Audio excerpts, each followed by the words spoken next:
Prihodnji 2 minuti namenjamo strasti do vožnje oziroma vozniškim užitkom, ki slišijo na ime športna vožnja. Predpogoj zanjo je seveda, da poiščemo pravo cesto. Podeželsko, zavito, idilično, prazno, torej neprometno. Še najraje takšno, ki jo nikoli ne boste našli v kakšnih kolesarskih ali družinsko-izletniških vodičih. Primerni so kvečemu tisti, ki so namenjeni motoristom. Če vas torej mika takšen abart, najprej poiščite ceste, na kateri boste lahko uživali pri hitrostih znotraj omejitev in v Sloveniji smo z njimi res blagoslovljeni. Slovenija je raj za lastnike avtov, kakršen je tokrat preizkušeni roadster. Ta italijanski vročekrvnež ima sicer japonske korenine. Zamislili so si ga v Hirošimi pri Mazdi. Gre za avto, ki navdušuje že več kot četrt stoletja. Italijani so torej ubrali bližnjico, vzeli so odličen izdelek in na ta biser dali svojo značko.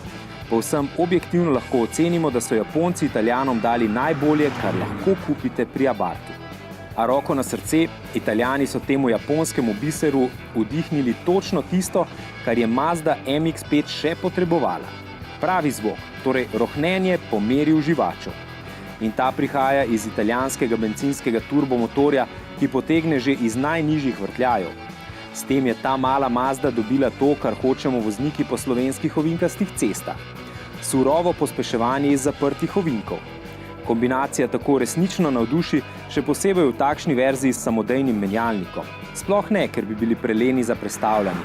A z ročnim prestavljanjem z obvolanskimi ročicami lahko vse ovinke speljete, ne da bi sploh morali spustiti volanski obroč. Naj vas na koncu spomnimo, da ima ta abart tudi nekaj britanskih korenin. Podedoval je surovost, ki se kaže v močnem pišu vetra med vožnjo, in špartanskost, ki se kaže v poraznih odlagališčih.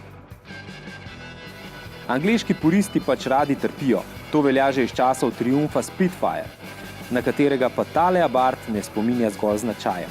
Malce tudi z obliko, kaj ne?